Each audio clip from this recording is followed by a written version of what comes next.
L'instant patrimoine avec GAN Assurance. J'aimerais souscrire une assurance vie, mais j'hésite encore sur le nom du bénéficiaire. Est-ce que je peux le modifier ? La clause bénéficiaire ? Oui, vous pouvez changer le nom. Plusieurs fois même, si vous le souhaitez. Et sans même que la personne ne soit au courant. Mais ça ne doit pas être fait à la légère. Parce que cette clause est très importante, mais elle est souvent sous-estimée. Alors, la clause bénéficiaire, en fait, elle permet de désigner la personne qui recevra à votre décès le capital que vous aurez placé sur votre contrat d'assurance vie, ou sur un contrat de prévoyance, ou sur un contrat d'épargne retraite, un PER. L'assurance vie, la prévoyance et l'épargne retraite ont un traitement fiscal privilégié. En cas de décès, les capitaux ne rentrent pas dans la succession. Donc il n'y a pas de droit de succession à payer sur les sommes reçues, du moins jusqu'à 152 500 €, ce qui est très avantageux. Au-delà, il y a un peu de droit à payer. Pour les sommes versées après 70 ans, le traitement fiscal est différent. Mais je vous invite à écouter le podcast consacré à ce sujet pour en savoir plus. Souvent, la clause bénéficiaire par défaut désigne le conjoint ou le partenaire pacsé. Mais vous pouvez désigner qui vous voulez, vos enfants, vos petits-enfants, des amis ou une association. Il peut y avoir plusieurs bénéficiaires avec des pourcentages différents.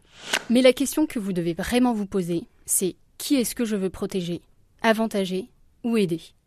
Il faut bien garder en tête que la personne désignée va court-circuiter les héritiers légaux.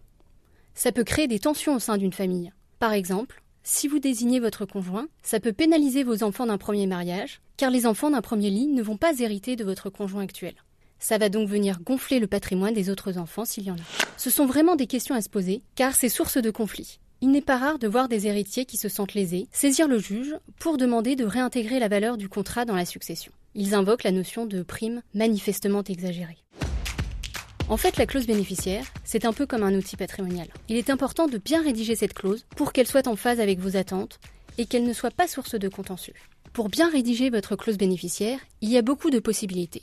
Mais j'aimerais en évoquer deux. La première, vous pouvez prévoir une clause bénéficiaire démembrée. Dans ce cas, vous décidez d'attribuer l'usufruit des capitaux au conjoint et la nue propriété aux enfants. Le jour de votre décès, votre conjoint va pouvoir disposer de l'argent et les nus propriétaires ne pourront disposer des sommes qu'au décès de l'usufruitier. Concrètement, ils ont un droit sur la succession de l'usufruitier. La deuxième possibilité, c'est la renonciation. Vous avez été désigné bénéficiaire, mais le jour du décès de l'assuré, vous pouvez renoncer à toucher le capital. Le capital sera versé directement aux bénéficiaires de rang suivant, par exemple vos enfants ou vos petits-enfants. Alors bien évidemment, il existe d'autres façons de faire, mais encore une fois, tout dépend de votre situation. Bref, la clause bénéficiaire est un outil phare de la gestion de patrimoine. Il faut savoir s'en servir, bien comprendre le mécanisme pour bien la rédiger. Parlez-en à votre agent, ils sont là pour vous conseiller, c'est leur métier. Merci à Pauline Claus, ingénieure patrimoniale chez Groupama GAN Vie, d'avoir répondu à la question.